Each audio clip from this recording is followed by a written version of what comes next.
Hello दोस्तों, पुनः आप सभी का स्वागत है। दोस्तों, आधुनिक भारत के इतिहास में हम लोग भारत के वायसराय के संबंध में चर्चा कर रहे हैं। ठीक है, तो शुरू करते हैं लॉर्ड रिपन से आगे के वायसराय के संबंध में। ठीक है, तो सबसे पहले आज के वायसराय में रिपन।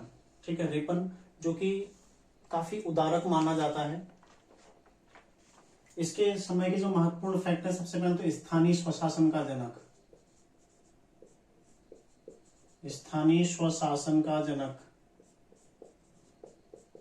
भारत में किसे माना जाता है?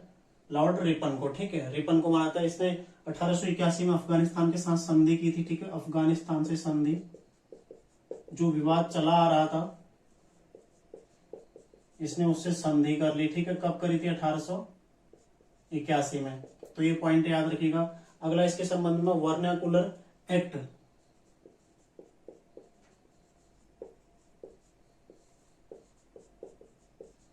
Press act. ठीक है, ये क्या है? इसने रद्द कर दिया।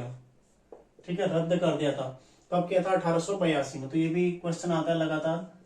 लगा कब था? 1878 में। रद्द कब हुआ था? 1882 में। ठीक है, इसके अलावा इसने प्रथम कारखाना अधिनियम लाया था। प्रथम कारखाना अधिनियम।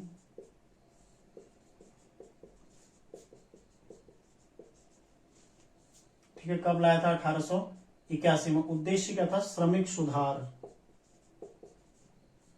उद्देश्य था श्रमिक सुधार। ठीक है, श्रमिक सुधार के उद्देश्य से प्रथम कारखाना अधिनियम कब लाया गया था? 1881 में लाया गया था। ठीक है, इसके अलावा मैसूर के शासक को गद्दी वापस की थी।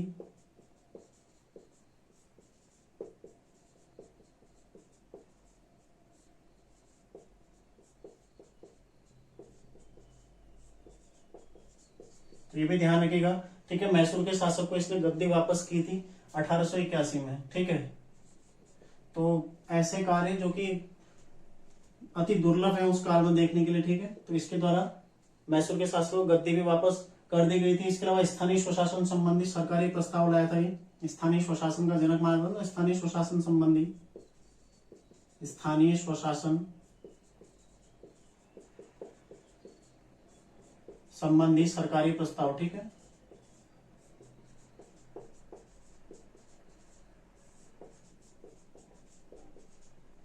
लेकर आया। ठीक है, सरकारी प्रस्ताव कब लाया था? 1882 में। तो ये भी आपने ध्यान रखना है, कब लाया था? 1882 में। इसके अलावा हंटर आयोग कब गठित किया? 1882 में। ठीक है, शिक्षा से संबंध था। ठीक है, शिक्षा संबंधी। तो ये भी आपने ध्यान रखना है, शिक्षा संबंधी हंटर आयोग का गठन। विलियम हंटर इसके अध्यक्ष थे।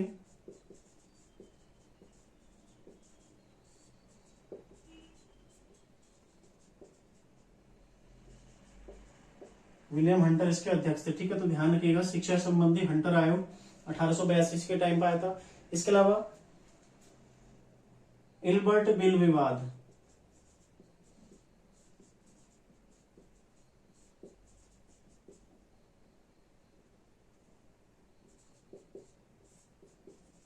ठीक है, 1883 में होता है। इसे तीसरा श्वेत विद्रोह कहा था। ठीक है, तीसरा श्वेत विद्रोह।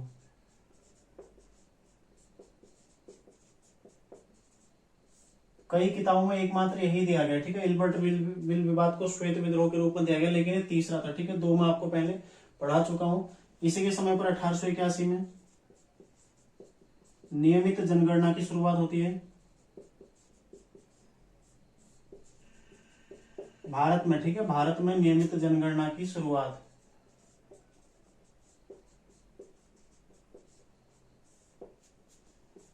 आगे इसे भारत में ब्रिटिश राज्य का शत्रु कहा जाता है। ठीक है, इसे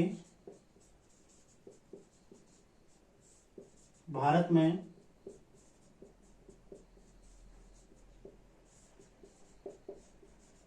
ब्रिटिश राज्य का शत्रु कहा जाता है। ठीक है,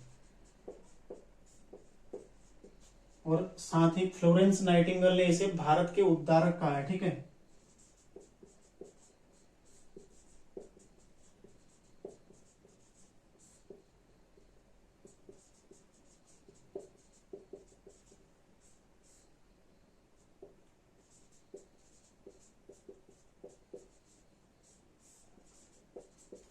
ठीक है। लॉर्ड रिपन हकीकत में काफी उदारवादी प्रकृति के भारत के लिए, ठीक है। इनके कार्यकाल, इनके कार्यों को देखकर भी आपको ऐसा प्रतीत हो रहा होगा, ठीक है। सबसे पहले देखो, स्थानीय स्वशासन के जनक, भारत में स्थानीय स्वशासन का जनक 1000 बार क्वेश्चन बन चुका है, ठीक है। किसे कहा जाता है? लॉर्ड रिपन को कहा जाता है, ठीक है। स्थानीय स्वशासन संबंधित सरकारी प्रस्ताव कब लाया था? वो 1882 में लाया था। इसके अलावा आप देखते हो अफगानिस्तान, जिसके साथ विवाद चला आ रहा था, 2 आंग्ल अफगान युद्ध हो चुके थे, ठीक है। तो उसके पश्चात इसने अफगानिस्तान से संधि कर ली। कब करी थी? 1881 में करी थी। वर्नियाकुलर प्रेस एक्ट, जो कि देसी भाषाओं पर, देशी भाषा के अखबार पर प्रतिबंध लगाने वाला एक एक्ट लिटन के द्वारा पारित किया गया था, इसने रद्द कर दिया था, ठीक है। प्रथम कारखाना अधिनियम, श्रमिक सुधारों की दृष्टि से प्रथम कारखाना अधिनियम भी लाया गया था, ठीक है। साथ में मैसूर, एक तरफ जहां अंग्रेजी शासन की नियत केवल गद्दी हथियाने की थी, इसने गद्दी वापस भी करी। देखो, शासन वापस कर दिया किसको? मैसूर को, ठीक है। तो ये बड़ी एक घटना है इसके समय की, ठीक है। 1881 में करा था। साथ में देखो हंटर आयोग, शिक्षा संबंधी एक आयोग इसने गठित किया था, ठीक है। शिक्षा से सुधार से संबंधित विलियम हंटर की अध्यक्षता में हंटर आयोग कब गठित किया था? 1882 में। था क्या? जो 1854 का वुड डिस्पैच था, शिक्षा सुधार संबंधी वुड की अध्यक्षता वाला वुड डिस्पैच, उसके कार्यों की समीक्षा, प्राथमिक और माध्यमिक स्तर पर किस आधार पर उसने कार्य किया है, उसकी समीक्षा करने के लिए हंटर आयोग गठित किया गया था, ठीक है। साथ में अन्य सुधार भी संबंधित थे, उसकी समीक्षा प्लस सुधार, दोनों चीजें इसमें दी गई थी, ठीक है। तो विलियम हंटर की अध्यक्षता में हंटर आयोग गठित किया गया था। देखो, इल्बर्ट बिल विवाद, ये तीसरा श्वेत विद्रोह है, ठीक है। 1881 में नियमित जनगणना शुरू हो गई भारत में, और इसे भारत में ब्रिटिश राज्य का शत्रु कहा जाता है। अति महत्वपूर्ण ऐसा है, किस वायसराय को भारत में ब्रिटिश राज्य का शत्रु कहा जाता है? किसे कहा जाता है?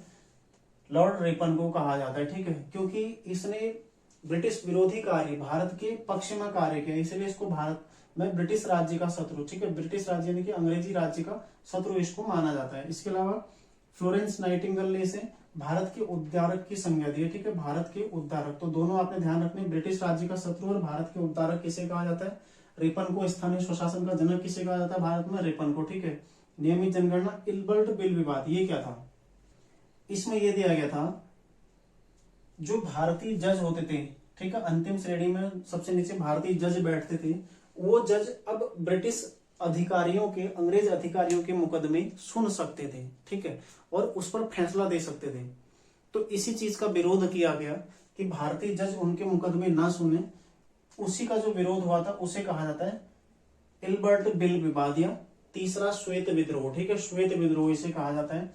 तो यही श्वेत विद्रोह था, ताकि भारतीय जज ब्रिटिश अधिकारियों के मुकदमे न सुन सकें, इसके लिए इल्बर्ट बिल, मतलब इल्बर्ट बिल ये था कि भारतीय जज अंग्रेज अधिकारियों के मुकदमे सुन सकते थे, ठीक है, वो बिल था, उसका विरोध किया गया, ठीक है। तो ये विवाद तभी उत्पन्न हुआ जब उसका विरोध किया गया, ठीक है। तो विरोध कब किया गया? 1883 में वो बिल आया था, उसका विरोध हुआ, जिसे कहा जाता है तीसरा श्वेत विद्रोह। तो 3 श्वेत विद्रोह हमने पढ़े थे। एक क्लाइव के टाइम पर था, किस लिए था? क्लाइव के टाइम पर सैनिकों को, जो यूरोपीय सैनिक थे, उन्हें दोहरा भत्ता बंद कर दिया गया। कैनिंग के टाइम पर हुआ था, सैनिकों को, यूरोपीय सैनिकों को डाक व्यवस्थाएं बंद कर दी गई। तीसरा है, भारतीय जज ब्रिटिश अधिकारियों के मुकदमे न सुने, ठीक है, इसलिए विवाद हुआ था, ठीक है, तीसरा श्वेत विद्रोह। तो आगे देखते हैं, ये हो गया रिपन के बारे में क्लियर पूरा, ठीक है। तो 1880-84 एक शानदार काल इसका रहा है, ठीक है। आगे देखते हैं अगला वायसराय, फिर डफरिन, ठीक है। डफरिन का कार्यकाल 1884 से 88 तक का रहा है, 1884 से 88 तक का इसका कार्यकाल रहा है, ठीक है। तो इसके कार्यकाल में तृतीय आंग्ल बर्मा युद्ध, ठीक है, तृतीय आंग्ल बर्मा युद्ध,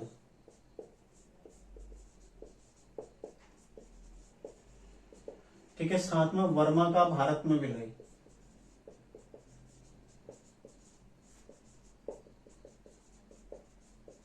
ठीक है, आंग्ल बर्मा युद्ध और वर्मा का भारत में विलय, ये ध्यान रखिएगा, इसी के टाइम पर हुआ है। दूसरा इसके टाइम की महत्वपूर्ण घटना है एचिंसन आयोग। एचिंसन आयोग इसने गठित किया था, ठीक है। एचिंसन आयोग नागरिक सेवा के विकास हेतु, नागरिक सेवा के विकास हेतु, ठीक है, विकास हेतु एचिंसन आयोग। अन्य महत्वपूर्ण घटनाएं इसके टाइम पे आप देखते हैं तो इसके टाइम पर ही भारतीय राष्ट्रीय कांग्रेस, ठीक है, भारत की जो राष्ट्रीय कांग्रेस है, इसी के समय पर भारतीय राष्ट्रीय कांग्रेस की स्थापना हुई। कब?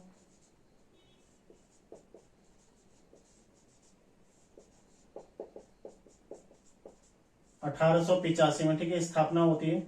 अन्य महत्वपूर्ण पॉइंट भी हो सकते हैं पर मेरे के द्वारा यहाँ पर मैं आपको केवल यही बता रहा हूँ, ठीक है।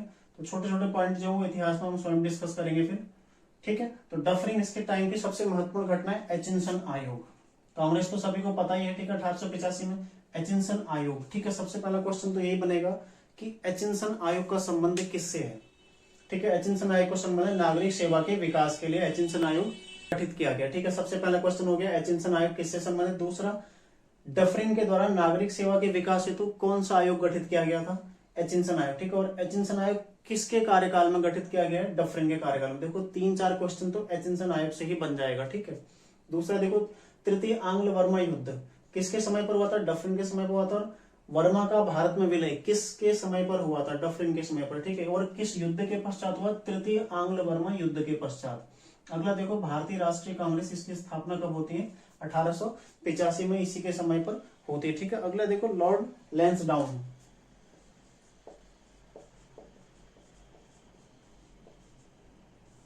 लैंसडाउन, ठीक है, जो कि 1888 से 94 तक का रहा है। 1888 से 94। इसके समय की महत्वपूर्ण घटना में द्वितीय कारखाना अधिनियम आया था।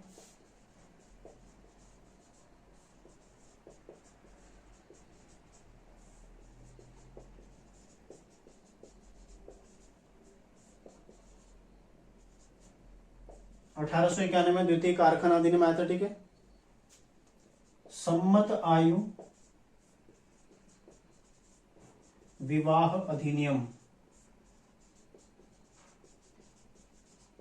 पारित। कब पारित हुआ था? 1891 में, ठीक है। 1891 में सम्मत आयु विवाह अधिनियम पारित किया गया, ठीक है, जिसमें लड़कियों के विवाह की न्यूनतम आयु कितनी कर दी गई? 12 वर्ष। लड़कियों के विवाह की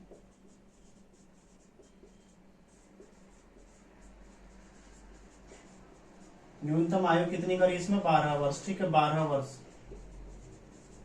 तो ध्यान रखिएगा, लैंसडाउन इसके टाइम पर 1888 से 94 में द्वितीय कारखाना अधिनियम लाया गया था श्रमिक सुधारों के लिए, ठीक है। बाकी सम्मत आयु विवाह अधिनियम, सबसे पहला क्वेश्चन तो ये बनेगा, सम्मत आयु विवाह अधिनियम कब पारित हुआ? 1891 में पारित हुआ। और लड़कियों के किस अधिनियम के द्वारा लड़कियों के विवाह की न्यूनतम आयु 12 वर्ष कर दी गई? किस अधिनियम के द्वारा की गई? सम्मत आयु विवाह अधिनियम के द्वारा की गई थी, ठीक है। तो ध्यान रखिएगा, अति महत्वपूर्ण है दोनों, ठीक है, ये अति महत्वपूर्ण लैंसडाउन के टाइम की घटनाएं।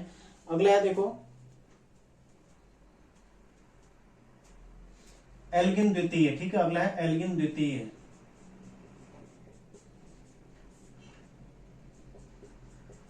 ठीक है। एल्गिन द्वितीय 1894 से 98 तक का ही रहा था। इसका एक कथन है जो बार बार पूछा जाता है, ठीक है। इसका कथन क्या है? हमने भारत को तलवार के बल पर जीता है और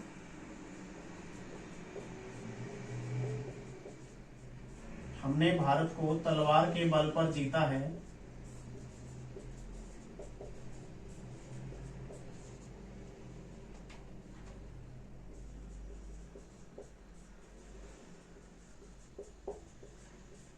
और तलवार के बल पर ही इसे अधीन रखेंगे।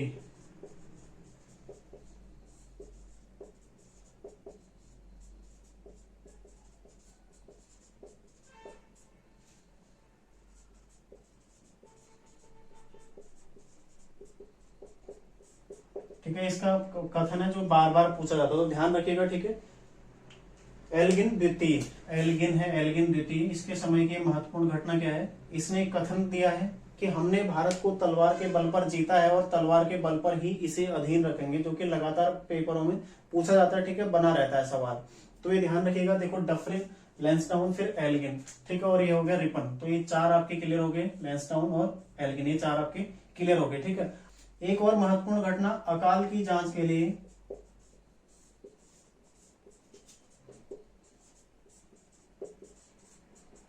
लॉयल आयोग, ठीक है, लॉयल आयोग इसी ने बनाया था। अकाल की जांच के लिए लॉयल आयोग इसके द्वारा गठित किया गया। तो देखो तीन आयोग गठित हो चुके हैं। सबसे पहला कौन सा गठित हुआ था, कैंपबेल की अध्यक्षता में हुआ था एक अकाल आयोग गठित, किसके टाइम पर, लॉरेंस के टाइम पर, ठीक है। फिर रिचर्ड स्ट्रेची की अध्यक्षता में हुआ था, किसके टाइम पर हुआ था, लिटन के टाइम पर, ठीक है। तीसरा आ गया अकाल की जांच हेतु लॉयल आयोग, किसके टाइम पर गठित हुआ है, एल्गिन द्वितीय के टाइम पर गठित हुआ है, ठीक है। तो ये सारे फैक्ट देखो, क्वेश्चन बनेगा लॉयल आयोग का संबंध किससे है, अकाल की जांच के लिए किसके द्वारा गठित किया गया था, एल्गिन द्वितीय के द्वारा। बस ऐसी क्वेश्चन तो बनता है, ठीक है। तो आपको ये याद रखना है। तो ये आपका एल्गिन तक हो गया क्लियर। आगे देखते हैं लॉर्ड कर्जन, ठीक है। कर्जन जो कि अति महत्वपूर्ण है, काफी विवादित भी रहा है, कुछ अच्छे कार्य भी किए हैं और कुछ बुरे कार्य भी किए हैं, ठीक है। दोनों सकारात्मक और नकारात्मक दोनों चीजें उसमें दिखाई पड़ती हैं, ठीक है। आइए आगे देखते हैं कर्जन, ठीक है। कर्जन अगला वायसराय है कर्जन, अति महत्वपूर्ण वायसराय है। सबसे पहले आप इसका स्क्रीनशॉट ले लीजिए ताकि मैं आपको इसको फिर समझा सकूं, ठीक है। एक बार आप इसका स्क्रीनशॉट ले लीजिए क्योंकि बहुत सारा इसके बारे में, देखो पूरा मैटर इसी के बारे में है, तो इसलिए मेरे द्वारा पहले इसको लिख दिया गया ताकि मैं आपको इसको अच्छे से समझा पाऊं, ठीक है। तो आप लोग इसको एक बार नोट कर लीजिए, मतलब स्क्रीनशॉट ले लीजिए, आप लोग नोट कर लीजिएगा। अब मैं क्योंकि इसमें अगर लाइन वगैरह दूंगा तो आप बाद में फिर इसको लिखने में आपको असुविधा हो, इसलिए आप लोग पहले इसका स्क्रीनशॉट ले लीजिएगा, ठीक है। देखो सबसे पहला क्या है, ये भारत का अलोकप्रिय वायसराय इसको माना जाता है, ठीक है। भारत का अलोकप्रिय वायसराय इसे कहा जाता है। तो सबसे पहला क्वेश्चन तो यही बनता है, किसे भारत का अलोकप्रिय वायसराय कहा जाता है, किसे कहा जाता है, कर्जन को, ठीक है। दूसरा देखो, इसे आधुनिक भारत का औरंगजेब कहा है, किसके द्वारा कहा गया आधुनिक भारत का औरंगजेब, गोपाल कृष्ण गोखले के द्वारा, ठीक है। तो ये भी ध्यान रखना, गोपाल कृष्ण गोखले द्वारा किस वायसराय को आधुनिक भारत का औरंगजेब की संज्ञा दी गई है, किसे दी गई है, कर्जन को, ठीक है। फिर देखो केंद्रीय गुप्तचर व्यवस्था इसी के टाइम पर शुरू हुई है, केंद्रीय गुप्तचर व्यवस्था। साथ में 1899 में भारतीय टंकण व पत्र मुद्रा अधिनियम, ठीक है। भारतीय टंकण व पत्र मुद्रा अधिनियम इसी के टाइम पर 1899 में पारित हुआ है और इसके द्वारा पाउंड को भारत में मान्यता प्रदान की गई, ठीक है, मान्य घोषित कर दिया गया। ये भी ध्यान रखना आपने। सीधा सीधा क्वेश्चन बनेगा, किस अधिनियम के द्वारा पाउंड को भारत में मान्यता प्रदान की गई, 1899 के भारतीय टंकण व पत्र मुद्रा अधिनियम, ठीक है। या भारतीय टंकण व पत्र मुद्रा अधिनियम किस वर्ष या किसके कार्यकाल में पारित किया गया था, ठीक है। तो अगला देखो 1900 में पंजाब भूमि हस्तांतरण एक्ट पारित हुआ था 1900 में, ठीक है। अगला 1901 में भारत में पहली बार जातिगत आधार पर जनगणना, ठीक है, अति महत्वपूर्ण। भारत में पहली बार जातिगत आधार पर जनगणना जो कि 1901 में हुई, ठीक है। तो अति महत्वपूर्ण, आप इसको नोट कर लीजिएगा। देखो 1903 में पूसा में एग्रीकल्चर इंस्टीट्यूट की स्थापना, ठीक है। तो ये भी अति महत्वपूर्ण है, ठीक है। पूसा में एग्रीकल्चर इंस्टीट्यूट की स्थापना कब होती है, 1903 में। 1904 में देखो ऑफिशियल सीक्रेट एक्ट पारित किया, ठीक है। सरकारी कार्य में नियंत्रण के लिए, अत्यधिक नियंत्रण तो ऑलरेडी था, उसको और बढ़ाने के लिए ऑफिशियल सीक्रेट एक्ट कब पारित किया गया, 1904 में पारित किया गया, ठीक है। तो ध्यान रखिएगा 1904 में ऑफिशियल सीक्रेट एक्ट पारित कर सरकारी नियंत्रण मजबूत किया गया, ठीक है। देखो पुलिस के सुधार में, पुलिस सुधार हेतु पुलिस आयोग का गठन किया गया कब, 1902 में, एंड्रयू फ्रेजर की अध्यक्षता में, ठीक है। तो याद रखिएगा एंड्रयू फ्रेजर की अध्यक्षता में पुलिस आयोग का गठन किया था। सिंचाई आयोग का गठन किया था मानक्रीफ की अध्यक्षता में, ठीक है। एक सिंचाई आयोग भी इसके द्वारा गठित किया गया था, किसकी अध्यक्षता में, मानक्रीफ। तो लगातार क्वेश्चन बनते हैं, ठीक है। सारे फैक्ट इसके बारे में जितने भी सारे परीक्षा की दृष्टि से अति महत्वपूर्ण और लगभग क्वेश्चन बन चुके हैं, ठीक है। इसी के द्वारा भारत में उद्योग व वाणिज्य विभाग की स्थापना की गई थी, ठीक है। ये भी अति महत्वपूर्ण है। इसके अलावा प्राचीन स्मारक संरक्षण अधिनियम 1904 में इसके द्वारा पारित किया गया था, ठीक है। तो सीधा सीधा क्वेश्चन बनेगा, प्राचीन स्मारक संरक्षण अधिनियम किस वायसराय के द्वारा पारित किया गया था, कर्जन के द्वारा। कब किया गया था, 1904 में किया गया था, ठीक है। फिर अगला देखो 1905 में भारतीय पुरातत्व सर्वेक्षण विभाग की स्थापना, ठीक है, अति महत्वपूर्ण। यूकेपीएससी पहले इसको क्वेश्चन बना चुका है, ठीक है। 1905 में भारतीय पुरातत्व सर्वेक्षण विभाग की स्थापना इसी के द्वारा की गई थी। इसके अलावा एक अकाल आयोग, देखो चौथा अकाल आयोग का गठन किया गया। अध्यक्ष कौन था, एंटोनी मैकडोनाल्ड इसका अध्यक्ष था। ये चौथा आयोग है, ठीक है, अकाल आयोग का। 3 हम पढ़ चुके हैं, एल्गिन द्वितीय के टाइम पर, इसके अलावा लिटन के टाइम पर और लॉरेंस के टाइम पर, ठीक है। यहाँ पर है कर्जन के टाइम पर चौथा अकाल आयोग, ठीक है। देखो अगला, भारत में सहकारिता का जनक किसे कहा जाता है, सीधा सीधा क्वेश्चन बनेगा, किस वायसराय को भारत में सहकारिता का जनक माना जाता है, किसे माना जाता है, कर्जन को, ठीक है। अगला देखो विश्वविद्यालय आयोग का गठन किया गया, कब किया गया था, 1902 में, ठीक है। 1902 में विश्वविद्यालय आयोग का गठन किया गया था। अध्यक्ष कौन था, टॉमस रेले। तो टॉमस रेले की अध्यक्षता में 1902 में विश्वविद्यालय आयोग का गठन किया गया। उसके पश्चात 1904 में विश्वविद्यालय सुधार अधिनियम पारित किया गया। ठीक है, कब किया गया? 1904 में। यूकेपीएससी में क्वेश्चन बन चुका है पहले कि किस वर्ष विश्वविद्यालय सुधार अधिनियम पारित किया गया था। कब किया गया था? 1904 में। ठीक है, बंगाल विभाजन तो आप सभी भली भांति परिचित है। ठीक है, 1905 में घटित हुई थी घटना। उसके पश्चात देखो मुख्य सेनापति किचनर, तो किचनर किसका सेनापति था? कर्जन का। ठीक है, तो ये भी आपने ध्यान रखना है। इसका मुख्य सेनापति कौन था? ब्रिटिश सेनापति उस काल पर किचनर। ठीक है, उससे इसका विवाद हुआ और जिस कारण के द्वारा वायसराय के पद से इस्तीफा दे दिया गया। ठीक है, तो ये आपने ध्यान रखना है, इसका सेनापति किचनर विवाद से इसने इस्तीफा दे दिया था। ठीक है, तो ये इसके समय के महत्वपूर्ण, अति महत्वपूर्ण कथन है। पूरा का पूरा ये इंपॉर्टेंट है। ठीक है, आपको ध्यान रखना है, अति महत्वपूर्ण है ये। ठीक है, कर्जन के टाइम की सारी घटनाएं, इसमें कौन कौन अध्यक्ष, कौन क्या क्या एक्ट पारित हुआ है, ठीक है, किस आयोग का गठन हुआ है, कौन उसका अध्यक्ष रहे, सारे क्वेश्चन लगातार परीक्षाओं में बने रहते हैं। ठीक है, और लास्ट में इसके प्रमुख कथन कौन कौन से? मैं वायसराय के पश्चात कलकत्ता का महापौर बनना चाहूंगा। ठीक है, ये इसका एक प्रमुख कथन है। महापौर मतलब मेयर। ठीक है, तो इसके कथन के अनुसार ये, ठीक है, इसने कहा है कि मैं वायसराय के पश्चात कलकत्ता का महापौर बनना चाहूंगा। और दूसरा कथन इसका है, कांग्रेस अब मरणशील है और मेरी इच्छा है कि मैं इसकी शांतिपूर्ण मृत्यु में सहयोग कर सकूं। ठीक है, तो कांग्रेस के बारे में भी ये दोनों इसके अति महत्वपूर्ण क्वेश्चन, अति महत्वपूर्ण जो इसकी कथन है। ठीक है, जो आगे क्वेश्चन बनने की पूरी पूरी संभावना है। ठीक है, ये क्वेश्चन बन भी चुका है, कांग्रेस अब मरणशील है वाला। ठीक है, पहले क्वेश्चन बन चुका है, तो ये ध्यान रखिएगा। तो ये आप लोग पुनः इसका स्क्रीनशॉट ले सकते हैं। ठीक है, यदि आपने नहीं लिया है तो अति महत्वपूर्ण है, आप लोगों को दिख भी रहा होगा। इसमें कई सारी ऐसी चीजें हैं, ठीक है, जो आपकी परीक्षा की दृष्टि से पूछी जा सकती हैं, लगातार परीक्षाओं में बनी रहती है। तो आज की क्लास में इतना ही करते हैं, आगे लॉर्ड मेंटो से शुरू करेंगे। ठीक है, तो आप लोग इसको क्लियर कर लीजिएगा, कर्जन को बार बार रिवाइज कीजिएगा, कर्जन से बहुत सारा क्वेश्चन बनता है। ठीक है, आज के लगभग सभी जो फैक्ट लिखा है आज की क्लास के सारे महत्वपूर्ण। ठीक है, तो मिलते हैं नेक्स्ट क्लास में, आप लोग तैयारी करते रहिए। धन्यवाद।